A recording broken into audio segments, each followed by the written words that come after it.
ஆண்டவராகிய இயேசு கிறிஸ்துவின் இன்ப உயிர்த்தெழுந்த நாமத்தினால் அன்போடு வாழ்த்தி வரவேற்கிறேன். அற்புதமான நாளிலே இந்த சுவிசேஷ பயணத்துல உங்களையும் அழைத்துக் கொள்கிறேன்.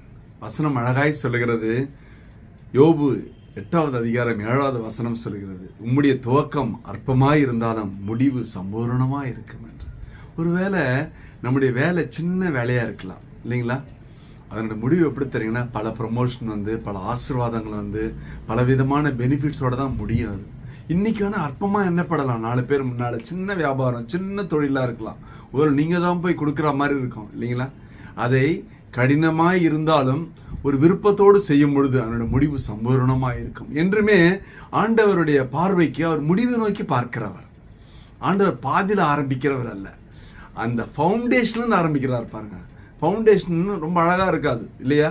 ஆனால் எல்லாவற்றையும் தாங்கக்கூடிய அஸ்திபாரம் தானே, அதை நேர்த்தியா அழகாய் செய்திருக்கிறார். நம்முடைய வளர்ச்சியே அந்த அஸ்திபாரத்தின் மேல இருந்தது. அதனால நீங்க பயப்படாதீங்க. நான் சின்ன வேலை செய்யறேன்னு, வெளியில சொல்ல முடியாத வேலை செய்யறேன்னு, சின்ன வியாபாரமா இருக்கே, சின்ன வேலையில இருக்கிறேன்னு சொல்ல வேண்டாம். உங்களை கொண்டு கர்த்தர் அரிய பெரிய காரியங்களை செய்வார். பிரசங்கி 3வது அதிகாரம் 14வது வசனம் சொல்லுகிறது, தேவன் செய்வது எதுவோ அது என்றைக்கும் நிலைக்கும். உங்கள் வாழ்க்கையிலே கர்த்தர் எதை செய்கிறாரோ அது நிலை நிற்கும். ஹல்லேலூயா. தேவனுடைய பார்வை முடிவை நோக்கி பார்க்கிறார். அந்த முடிவு சம்பூர்ணமா இருக்க வேண்டும் என்று தேவன் செய்வது, அதுதான் பாருங்க அற்புதம். பிரசங்கி 3:11 சொல்லுகிறது, அவர் சகலத்தையும் அதனதின் காலத்திலே நேர்த்தியாய் செய்திருக்கிறார். ஹல்லேலூயா. நீங்க நினைக்கலாம், இன்னும் எனக்கு எதுவும் நடக்கலையே, இன்னும் வரலையேன்னு. கவலைப்படாதீங்க. அதனதின் காலத்துல இந்த வார்த்தையை நம்பி விசுவாசித்து நம்பிக்கை உறுதியா பிடித்து கொள்ளுங்கள். உங்களுக்கு ஏற்ற வேலையில ஏற்ற துணையை கொண்டு வருவார். ஹல்லேலூயா. ஏற்ற வேலையில நல்ல வரன் மட்டும் அல்ல, நல்ல வேலையும் கொண்டு வருவார். ஏற்ற வேலையில பிள்ளைகளை கொடுப்பார்.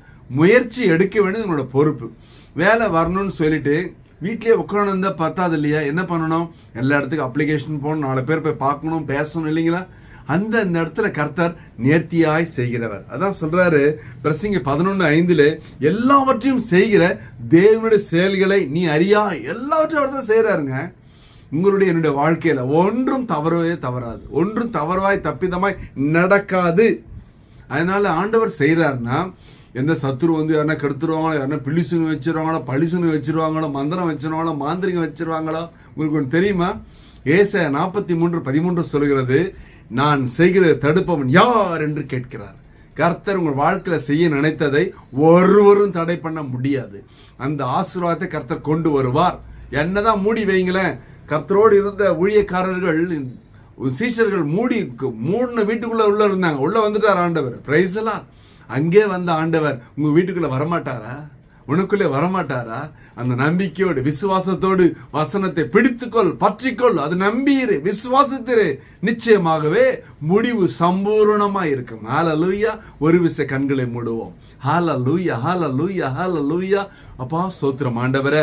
இந்த அற்புதமான ஆசீர்வதிக்கப்பட்ட திருநாளில பார்த்து கொண்ட பிள்ளைகளோட வாழ்க்கையில அற்பமாய் எண்ணப்பட்டாலும் முடிவு சம்பூர்ணமாய் காணப்பட சுவாமி, உழைப்புக்கேற்ற ஊதியம் கிடைப்பதாக.